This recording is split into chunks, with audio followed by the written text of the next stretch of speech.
Uh,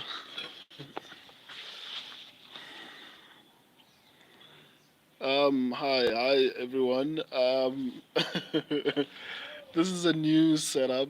I'm at home, so I just decided to go live because I have network issues whenever I'm at work. So I'm going to try this out. Um, First, I would like to say thank you guys for giving me 1 million views. I was so happy, like even though I'm not monetized and all those type of things. I appreciate all of you for. Oh, okay, I appreciate all of you for the support, and especially those who are consistently like watching, and especially those that I'm communicating with on the comment section and all those type of things. I honestly, truly appreciate all of you, and I have so much planned for the channel. I want to start like making. There's a movie concept that I have. There's a concept that I have in mind. It's a combat sports movie. What's the name of the movie where Conor McGregor is in it? I'm working on something like that, but obviously I need funding, so I'm going to wait for the channel to generate money, and maybe I'll post it. Maybe I'll post it on. Maybe I'll post it in the member section, right? So let's get to basically what this live is about. Why I think Alex Pereira became champion twice before Khamzat Chimaev, even though, if I'm not mistaken, didn't Alex Pereira come into the UFC after Khamzat Chimaev? So what I think happened is that I think if you look at both their careers, I don't think Alex Pereira was not scary when he came into the UFC, right? That's the first thing. If you look at their initial reaction, Hamza Chimaev was beating people down. He was beating people down, right? And then he was dominating them. Um, the guy got to fight ranked opponents without ever being touched in a fight. So that was one of the most scariest people on the roster. Whereas Alex Pereira was struggling against some fighters, and I think he even went to a decision, if I'm not mistaken. So he was not that scary. So because of that, a lot of people, even ranked opponents, were more willing to fight him, right? Because I remember there was a fight whereby he went to a decision, like he was struggling a little bit. So I think more people were willing to fight him, and as a result, he was able to build to a point whereby he gets into the rankings and eventually became the middleweight champion. And obviously, once he became the middleweight champion, other opportunities started to come to him. Whereas on the other hand, I think the problem with Hamza Chimaev was that he was scary. On another, I forgot the other point is that I feel like more people are more willing to fight strikers as opposed to fighting grapplers, right? I think that's a common thing because even right now, or rather, even when Alex Pereira was the champion, I think a lot of people were more willing to fight Alex Pereira because they felt like they have a chance because he doesn't have a solid ground game, right? They were like, okay, no, I know the guy does not know how to grapple properly, so that's where I might win the fight. But with Hamza Chimaev, I'm sure a lot of people did not necessarily have an idea of how they're going to win that fight. Because up until maybe Hamza Chimaev fought Gilbert Burns, a lot of people didn't have an idea of how to beat the guy.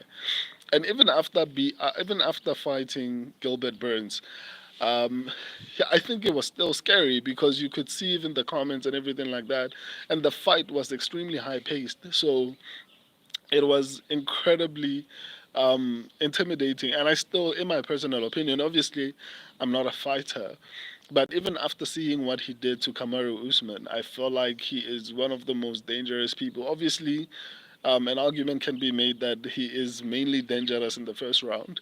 But nonetheless, I feel like because people cannot imagine a way for them to win a fight against him, That's essentially why it has prevented him from getting to the top. And as a result, people are not willing to fight him. And because people are not willing to fight him, I think that's why he got delayed. Because I think Alex Pereira got his first UFC title shot with approximately 3 fights, right? If it was his debut, and then he fought some other dude, and then I think he fought Sean Strickland. If not three, it has to be 4 fights. Whereas Hamza Chimaev, I think he has about five, six to 7 fights. So I think it's largely because Alex Pereira is a striker. So because he's a striker, and a lot of people in the UFC can grapple, even if they're not elite grapplers, but I think everyone has an idea of how to grapple. So they saw a path to victory. Okay, he can strike, it's fine, but he was a kickboxer. So clearly, I know that he doesn't have good grappling. And the fact that I forgot the name of the dude that took Alex Pereira to a decision when he was still coming up. When they saw that performance, they were like, that's my path to victory. So they were more willing to fight him as opposed to fight Hamza. But nonetheless, I still feel like Hamza Chimaev is one of the most talented people. Obviously, I feel like he needs to work on his cardio because it's gonna be a problem, especially if he intends to become a champion. Because those rounds, like 5 rounds, is not it's not a game, right? So he will need to significantly work on his cardio in order for him to get to that particular point. So yeah, that's essentially why I feel like it took that long for Hamza Chima. But I still do believe that Hamza Chimaev beats anyone who's currently champion. Dricus Duplessis, I love the guy, my fellow South African, and all those type of things. But I feel like Hamza is extremely talented. But like I said, he needs to work on his cardio, man. Like if ever he doesn't work on that, then he's gonna have a significant problem. Um, Maybe I don't know how what do you think about the predictions that I made? I think I made my point about Hamza Chimaev. Um, I'm excited about UFC 298. A lot of people, although obviously I'll try to break down my reasons for picking Paulo Costa over Robert Whittaker, right? But I had the same questions. I think about when I picked Dricus Duplessis to beat Robert Whittaker. I think it was last year. Yeah. So a lot of people were like, "Nah, dude, we don't see that happening." So obviously, I'm not as. I was also surprised because people need to know that. I think a lot of you know. If you've been following me for a long time, I think at this point you should know that I use a criteria that I created myself to select fights. My analysis, I use basically a checklist. That's how I analyze fights. I I I list a couple of things that I feel like, okay, I think these are going to impact performance and all those type of things, and then I basically check certain things, and then once I'm satisfied, I'm like, okay, I think this is the guy who's going to, or the woman who's going to win the particular fight. Speaking of which, like Bruna Brazil or whatever her name is, that chick like that chick like really disappointed me. Like I honestly believe that she was going to run through Lukbunmi, and that's why you can't trust women's MMA, man. Like those people will confuse the living crap out of you. Because I was confident. I was like, okay, this girl looks like a world beater. She's going to dominate Lukbunmi, and she went in there and I don't know, and looked like. And this is something I usually say. Like these people, this women's MMA is one of those things. I guess that's why, and a lot of people trash it, and I'm like, don't do that, guys. But and then they prove those particular people right. Like they're like, okay, yeah, this is why these people feel this way about us, and which sucks, which which really sucks because let me see, I'm from Nigeria. Are you crying? It's okay, dude. Um, I'm not crying. Why would you assume I'm crying? Did you just join the stream? I'm not crying, my dude. So relax a little bit. But nonetheless, I'm going back to what I was saying about the women's MMA, right? By the way, I think I did pretty well with my predictions. It wasn't incredible, it wasn't perfect, but I still got. Oh, okay. Like, what's happening in the comments? Anyway, so back to what I was saying. So that's why a lot of people, like, especially when I communicate with a lot of people, they don't take women's MMA that seriously, because of those type of things. Like Bruna Brazil looked incredible in her past fights, and I genuinely believe that okay, this girl could potentially become a UFC champion at some point, and she went in there and just did the things that she did. Another one is Joe Pyfer. Man, I was so disappointed.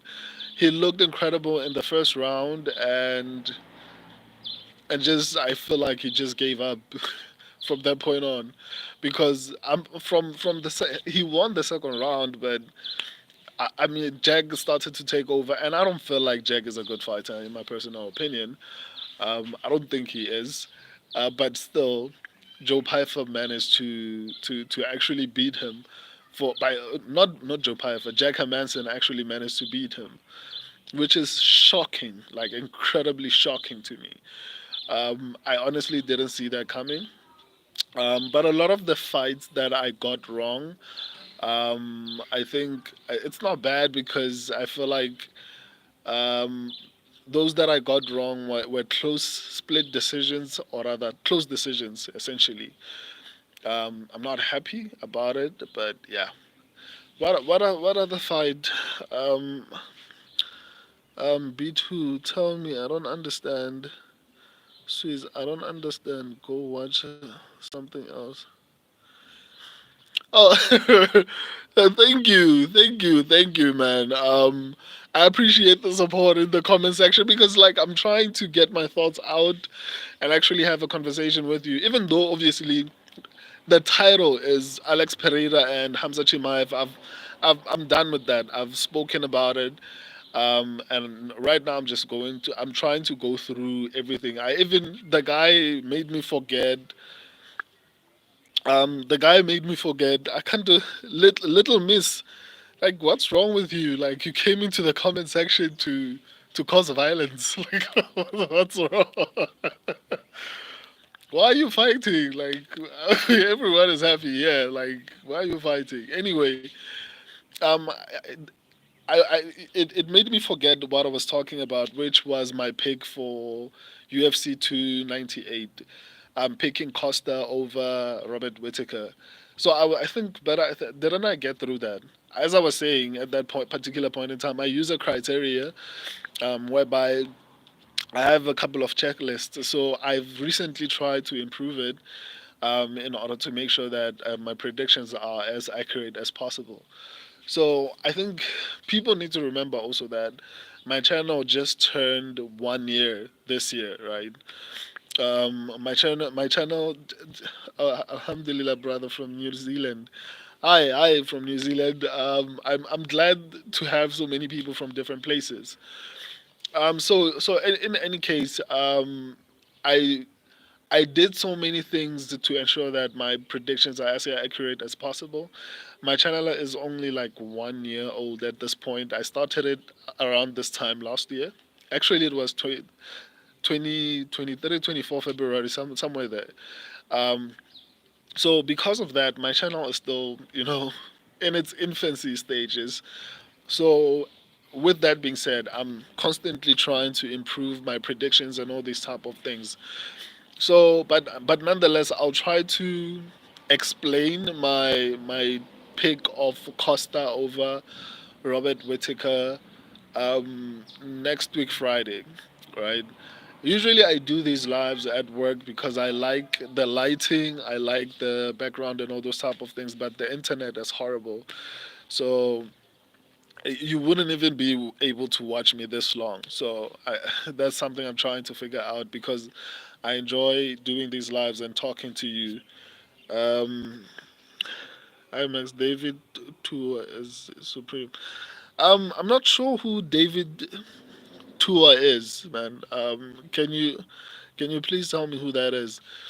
So yeah, I think that's just about what I wanted to speak about. I want to do these lives a little bit more, but you know, sometimes I don't have a lot of time. But I'll try to find some ways to actually communicate with all of you. But I was able to get my thoughts out. But nonetheless, see you next Friday. I love and appreciate you guys. Deuces.